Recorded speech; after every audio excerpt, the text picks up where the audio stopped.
Hi ladies and gentlemen, എല്ലാവർക്കും സ്വാഗതം. ഞാനിപ്പോൾ നിൽക്കുന്നത് അംബാനിയുടെ വീടിൻ്റെ മുന്നിലാണ്. ഇതിൻ്റെ ഒരു ഷോർട്ട് വീഡിയോ ഞാൻ മുമ്പ് വിട്ടിട്ടുണ്ടായിരുന്നു. എനിക്ക് ഇവിടെ നിന്ന് ഇനി നേരെ അംബാനിയുടെ ജിയോ വേൾഡ് ഡ്രൈവിലേക്ക് പോകണം.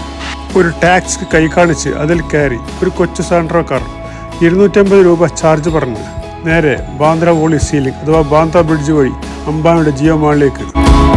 ഞങ്ങൾ വോളിയിൽ നിന്ന് ബാന്ദ്രയിലേക്ക് പോവുകയാണ്. ബാന്ദ്രയിലാണ് അംബാനിയുടെ ജിയോ മാൾ. പാലത്തിന് ടോൾ കൊടുക്കണം. Toll fee 85 rupees. അത് നമ്മൾ യാത്രക്കാർ കൊടുക്കണം. സാൻഡ്രോ ചെറുവാഹനമായതിനാൽ 85 റുപ്പീസ്. പല വാഹനത്തിനും പല ചാർജാണ്. ഞാൻ മുമ്പ് മുംബൈയിൽ ഒരിക്കൽ ടൂറായി വന്നതാണ്. പക്ഷെ അന്ന് എനിക്ക് വ്ളോഗിൻ്റെ പ്ലാനിങ് ഉണ്ടായിരുന്നില്ല. ഞാൻ മുമ്പ് വെറുതെ കുറച്ച് സ്ഥലം കണ്ട് ഞാൻ തിരികെ നാട്ടിലേക്ക് തിരിച്ചു പോകുന്നില്ല. വ്ളോഗ് പ്ലാനിങ് ഉണ്ടായിരുന്നില്ല. ഇപ്പോൾ എൻ്റെ കൂടെ കൂട്ടുകാരുണ്ട്. അവർക്കും വേണ്ടി ഞാൻ ഇങ്ങോട്ട് കറങ്ങാൻ വേണ്ടി വന്നതാണ്. അപ്പോൾ ജിയോ മാൾ ഇപ്പോൾ നവംബർ 1-ാം തീയതിയാണ് ഈ കഴിഞ്ഞ 2023 നവംബർ 1-ാം തീയതിയാണ് ജിയോ മാൾ ഇവിടെ ഉദ്ഘാടനം കഴിഞ്ഞത്. അതേ നവംബർ മാസത്തിൽ 15-ാം തീയതിയാണ് ഞങ്ങൾ നാട്ടിൽ നിന്ന് പുറപ്പെട്ട് നേരെ ഹരിയർ ഫോർട്ടിലേക്ക് പോയി. അടുത്ത ദിവസം ജിയോ മാൾ സന്ദർശിക്കാൻ പോവുകയാണ്. 1999 ഈ പാലത്തിന് തറക്കല്ലിട്ടത്. അടുത്ത 5 വർഷം കൊണ്ട് പണി പൂർത്തിയാക്കാനായിരുന്നു പദ്ധതി. ഇന്ത്യൻ റുപ്പീസ് 6.6 ബില്യണായിരുന്നു ഇതിൻ്റെ നിർമ്മാണത്തിന് എസ്റ്റിമേറ്റ് ഇട്ടിരുന്നത്.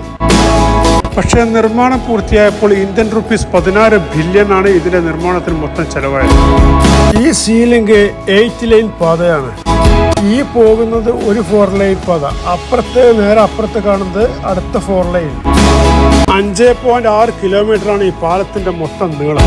പാലത്തിന് ബലമേകാൻ ശക്തമായ വടങ്ങളാൽ അതിന്റെ പൈലനുമായി ബന്ധിപ്പിച്ചിരിക്കുന്നു.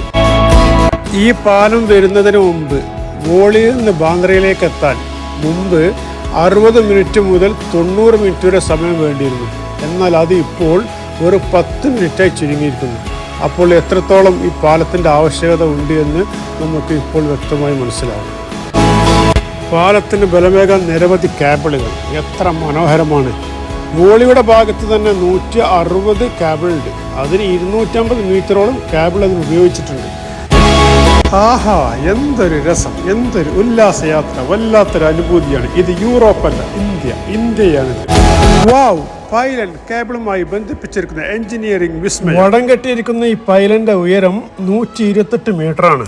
ബാന്ദ്രയുടെ ഭാഗത്ത് 264 കേബിളുണ്ട്. അത് 600 മീറ്ററോളം കേബിളുകൾ ആണ് 264 കേബിളിന് വേണ്ടി ഉപയോഗിച്ചിരിക്കുന്നത്. ഏകദേശം 2004 പണി പൂർത്തിയാകുമെന്ന് വിചാരിച്ച പാലം വീണ്ടും 5 വർഷം എടുത്ത് 2009 ജൂണിലാണ് ഒരു 4 ഉൽപ്പാദന പണി പൂർത്തിയായത്. അടുത്ത 4 ലൈൻ 2010 പൂർത്തിയായി. അങ്ങനെ 8 ലൈൻ വരുന്ന ബാന്ദ്ര വോളി സീലിംഗ് 2010 മാർച്ചിൽ ശ്രീമതി സോണിയാഗാന്ധി ഉദ്ഘാടനം ചെയ്തു, പബ്ലിക്കിന് തുറന്നു കൊടുത്തു. പാലത്തിൻ്റെ ഔദ്യോഗിക നാമം രാജീവ് ഗാന്ധി ബ്രിഡ്ജ് എന്നാക്കി നാമകരണം ചെയ്തു. ഇന്ന് ഇന്ത്യയിൽ ഏറ്റവും നീളം കൂടിയ 5ാമത്തെ പാലമാണ് Rajiv Gandhi bridge Bandra Worli sea link. Toll plaza എത്തി. ക്യാമറ ഓഫ് ചെയ്യാൻ ഡ്രൈവറുടെ നിർദ്ദേശം. ഇവിടെ ക്യാമറ അനുവദനീയമല്ല. റിച്ചർ സ്കെയിൽ 7.0 വരെ കാണിക്കുന്ന ആ ഭൂകമ്പത്തെ അതിജീവിക്കാൻ രാജീവ് ഗാന്ധി ബ്രിഡ്ജ് അഥവാ ഈ ബാന്ദ്ര വോളി സീലിംഗിന് കഴിയുമെന്നാണ് അഭിപ്രായപ്പെടുന്നത്. മുംബൈ ഇന്ത്യയുടെ നമ്പർ 1 വാണിജ്യ നഗരം, ഇന്ത്യയുടെ നമ്പർ 1 തുറമുഖ നഗരം, the number 1 metro city of India. അതിസമ്പന്നരും സാധുക്കളും ജീവിക്കുന്ന മുംബൈ. അംബാനിയുടെ ജിയോ മാളിനെ ലക്ഷ്യമാക്കി, ജിയോ വേൾഡ് ഡ്രൈവിനെ ലക്ഷ്യമാക്കി ഞങ്ങളുടെ കൊച്ചു Santro car Bandra Worli sea link അഥവാ രാജീവ് ഗാന്ധി ബ്രിഡ്ജിനെയും മറികടന്ന് ഹരിതാപമായ പുൽമേടുകളിൽ നിർമ്മിതമായ ഡിവൈഡറിന്റെ ഓറഞ്ച് എറിഞ്ഞ് ഇഴഞ്ഞു നീങ്ങി മെല്ലെ മെല്ലെ കുതിച്ചു പായുകയാണ്. കൊച്ചു സാൻഡ്രോ കാറിന്റെ കൊച്ചു ഡോർ തുറന്ന് ഞാൻ ജിയോ മാളിന്റെ മുന്നിൽ കാലെടുത്ത് വെക്കാൻ തയ്യാറായി നിൽക്കുകയാണ്. ജിയോ വേൾഡ് പ്ലാസയുടെ മുന്നിലെത്തിയിരിക്കുകയാണ്. അംബാനിയുടെ മാള്, ഇന്ത്യയിലെ ഏറ്റവും വലിയ ഷോപ്പിംഗ് മാള് ജിയോ വേൾഡ് അപ്പോൾ ഇപ്പോൾ എത്തിയിട്ടുള്ളൂ. ബാന്ദ്ര ബ്രിഡ്ജ് കഴിഞ്ഞിട്ട് നേരെ ഇങ്ങോട്ട് വന്നു. ഇന്ത്യയിലെ നമ്പർ 1 അതിലപ്പുറം മാളിൽ ഇന്ത്യയിലില്ല. ഇത്ര വലിയ മാളാണ്.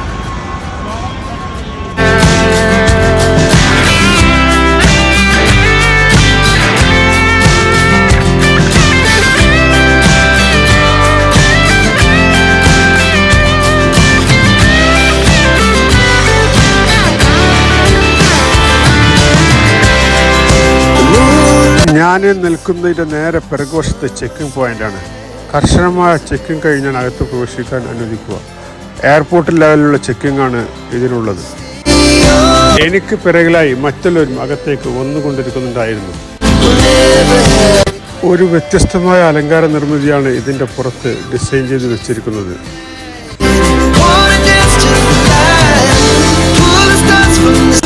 അങ്ങനെ മെല്ലെ അമ്പാടിയുടെ മാളിലകത്തേക്ക് ഞാൻ പ്രവേശിച്ചു. വളരെ ആകർഷണീയമായിരിക്കുന്ന ഭംഗി, വളരെ നല്ല വൃത്തിയും പരിപാലിക്കുന്നുണ്ട്. വൻകിട ബ്രാൻഡുകൾ, ചെറുകിട ബ്രാൻഡുകൾ ഇതിനകത്ത് പ്രവർത്തിക്കുന്നില്ല എന്ന് ശ്രദ്ധിക്കേണ്ട ഒരു പ്രത്യേക കാര്യമാണ്. ഞങ്ങൾക്ക് അധികം ആക്ടിവിറ്റീസ് ഇതിനകത്ത് ഉണ്ടായിരുന്നില്ല. പർച്ചേസിങ്ങോ മറ്റോ ഞങ്ങൾക്ക് അങ്ങനത്തെ ഒരു പ്ലാനിങ് ഉണ്ടായിരുന്നില്ല. വർണ്ണാഭമായ മാലകളിൽ പ്രകാശങ്ങളാൽ മിന്നിത്തിളങ്ങുകയാണ്. ഇത് വളരെ ആകർഷണീയമായിട്ടാണ് എനിക്കും തോന്നിയത്. ജിയോ മാൾ സന്ദർശിക്കുക എന്നത് മുൻകൂട്ടി പ്ലാനിങ് ഉണ്ടായിരുന്നില്ല.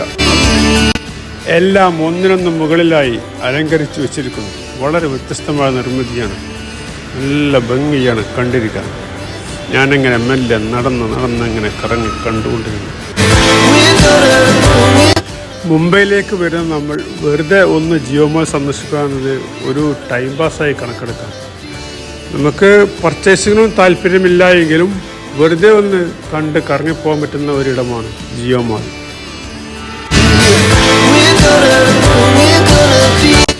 ഞങ്ങൾ ഇതിനകത്തേക്ക് പ്രവേശിച്ചത് ഒരു നട്ടുച്ച സമയത്താണ്. അതുകൊണ്ട് തന്നെ വലിയ ഒരു ജനത്തിരക്കൊന്നും ഉണ്ടായിരുന്നില്ല. ഒരു പക്ഷേ ഈവനിങ്ങിൽ തിരക്കുണ്ടായേക്കാം, നമുക്കറിയില്ല. കാരണം അവരവൻ്റെ ജോലി കഴിഞ്ഞ് അവർ വരുന്ന സമയം ഒരു പക്ഷേ ഫ്രീ ആവുന്ന സമയം ഈവനിങ്ങിലായിരിക്കാം. നമുക്കും വേണ്ടി ഒരുക്കി വെച്ചിരിക്കുന്ന ഓരോ എൻ്റർടൈൻമെൻറ്റ് ഞാനെങ്ങനെ ആസ്വദിച്ചു.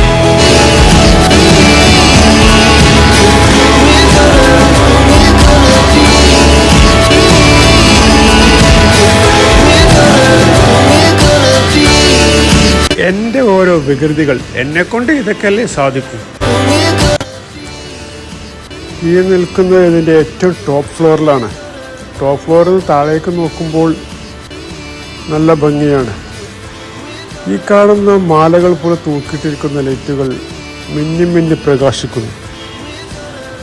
ഇതൊരു പ്രത്യേക അലങ്കാരമാണ്.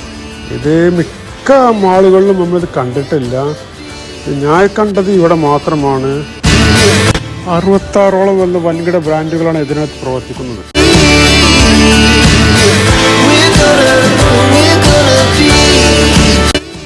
Premium international brands, Indian brands എല്ലാം ഇതിനകത്ത് പ്രവർത്തിക്കുന്നുണ്ട്. ടോപ്പ് ഫ്ലോറിൽ നിന്ന് ഞാൻ മെല്ലെ എസ്കലേറ്റർ വഴി മെല്ലെ താഴത്തേക്ക് ഇറങ്ങി.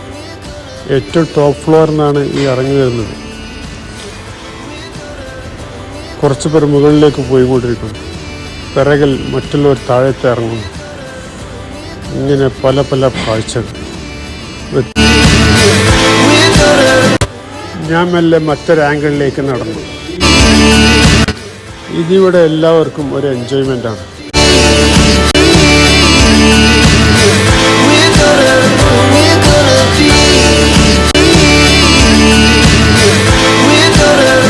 ഇനി സമയമില്ല, ഉടനെ പുറത്തിറങ്ങണം. അടുത്ത സ്ഥലം ലക്ഷ്യമാക്കി യാത്ര തിരിക്കണം. ഞങ്ങൾ ഓരോരുത്തരായി മെല്ലെ പുറത്തിറങ്ങി.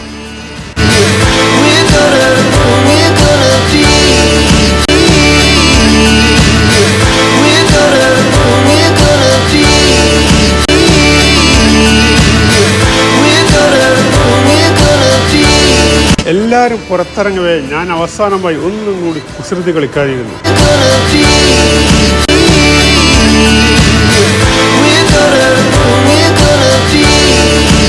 ഉടനെ പുറത്തേക്കിറങ്ങി. അവരെന്നെ കാത്ത് പുറമെ നിൽക്കുന്നുണ്ടായിരുന്നു.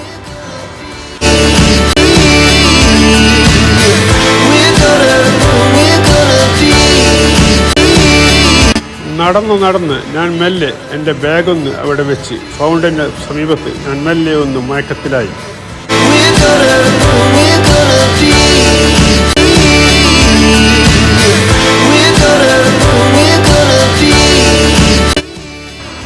മെല്ലെ റോട്ടിലേക്ക് ഇറങ്ങി ടാക്സിയും കാത്തു നിന്ന് മെല്ലെ ഒരു ടാക്സി വന്നു.